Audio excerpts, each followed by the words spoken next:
यदि उपासक में तीन बातें नहीं है तो अभी थोड़ी गड़बड़ी है। इसको बैठा लो, जीवन में काम आएगी, ये वस्तु काम आएगी, क्योंकि विपक्ष जोरदार है, माया कोई साधारण नहीं है। विश्वासी साधक का भगवान स्वयं जुम्मा ले लेते हैं कि मेरे प्रभु जो करेंगे वो मंगल करेंगे। तो परिस्थिति बुरी दिखाई दे सकती है, परिस्थिति भयावह दिखाई दे सकती है कि अब तो सब गया ऐसा लगेगा, लेकिन वो बहुत बड़े के हाथ में नियंत्रित है परिस्थिति। देखते देखते उस परिस्थिति का परिणाम निश्चिंत निःशोक और निर्भय कर देने वाला हो जाएगा। साधन पथ पे हम इनको आदर्श मानकर चले तो बहुत जल्दी आनंद आ जाए। अब हमें किसी भी अड़चन से कोई भय नहीं, किसी भी अड़चन से भय नहीं। आप ये खिलवाड़ मत समझे, किसी भी अड़चन कोई तुम्हें नहीं रोक सकता आप श्री जी से मिलने के लिए। साधक तीन बातें आरंभ से देखे कि हमारे जीवन में आ रही हैं कि नहीं। पहली बात, भगवान पर पूर्ण श्रद्धा विश्वास। अनंत ब्रह्मांडों के स्वामी हैं, काल भी उनके अधीन है। डरना क्यों भाई, किस बात का डर लगना है? अगर डर है, भय है, तो अभी श्रद्धा विश्वास स्वामी में नहीं है। अगर हमें हृदय में कष्ट अपना प्रभाव पहुंचाना चाहता है तो जैसे कोई ठंडी से बहुत कांप रहा हो और माता दौड़ कर आवे, अपने हृदय से लगा के अपने शरीर का ताप देकर उसकी ठंड को दूर कर दे, ऐसे प्रियाजू करती है, ऐसे प्रियालाल करते हैं। ये कहा कहो बड़ भाग, नित नित रति हरिवंश हित, नित बरधत अनुराग, यह जो कृपा हरिवंश की। ये अपनो भाग आपुन मुख, कहा तुझ श्री हरिवंश बल, हरिवंश भरोसे भय निडर, सो नित गर्जत हरिवंश बल। देखा है, कष्टों की बौछार है, ऐसे जैसे ऊपर से वर्षा हो रही है, भगवान शेष फणों का छत्र, संवर्तक मेघ प्रलयंकारी वर्ष रहे, गिरिराज जी का छत्र। ऐसे भक्त को कृपा छत्र से हर समय सुरक्षित रखा जाता है। भक्त बनने के लिए कोई विशेष लायकात की आवश्यकता नहीं।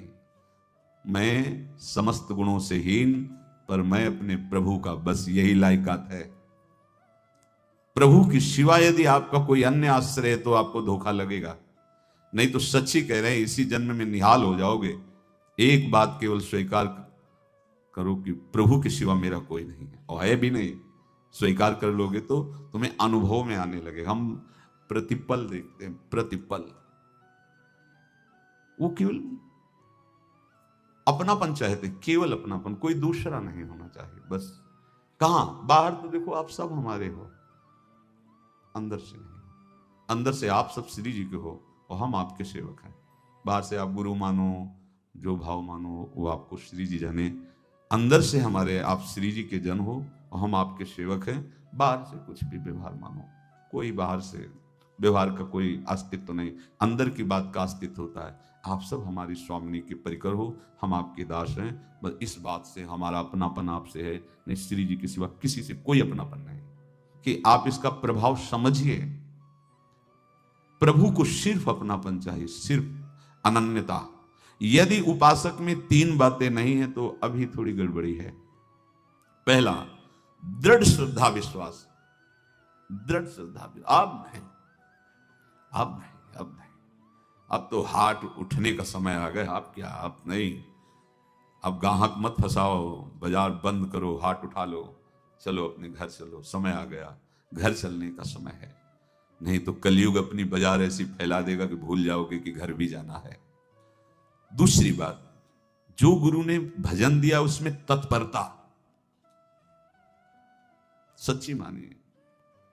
जीवन भर कभी इस प्रमाद को गुरु कृपा से आने का अवसर नहीं दिया गया कि चैन से सोए हों और चैन से खाए हों। पूरे जीवन में कभी सुविधाओं को स्वीकार नहीं हुआ, पर साधन मार्ग में कभी भी शिथिलता नहीं हुई, तत्परता ही। प्रभु पर पूर्ण श्रद्धा विश्वास और गुरु प्रदत्त साधन पर तत्परता। और तीसरा खास विषय, इंद्रियों से भोगों को न भोगना। तब ये जो रंग है परमार्थ का, तब अब दो चार माला की मनमानी आचरण की कहते हैं हमें भगवदानंद की स्फूर्ति नहीं होती। आपने रास्ता रखा है भगवदानंद का, बाजार लगाए बैठे हो अंदर हृदय में, अन्य आसों की, अन्य भोगों की, अन्य चाहों की, अन्य मान्यताओं की। अरे खाली करो, ये सब माया का खेल है। एकमात्र प्रभु, बस जब ठन जाएगी ये बात। अच्छा गौर से देखो क्या है, जब चलोगे तो क्या होगा, चलने की तो सोचो, उस दिन की सोचो जिस दिन चलना है, और किस दिन चलना है पता ही नहीं है, तब तो और होश में हो जाओ। आपको कोई भी यहां सहयोग देने वाला नहीं, कोई भी वस्तु आपकी नहीं, कुछ भी आपके साथ नहीं जाएगा। तो होश में हो जाओ, संभाल लो, आगे की गति मत बिगाड़ो। 3 बातों पर ध्यान दीजिए, श्रद्धा और विश्वास अटूट अपने इष्ट पर। दूसरी बात, हमारे हृदय में जो गुरुदेव ने उपासना का बीज रोपण किया, तत्परता। देखो आपको हृदय की बात कहता हूं, माया के पास केवल प्रलोभन है, ये सुख में बांधती है।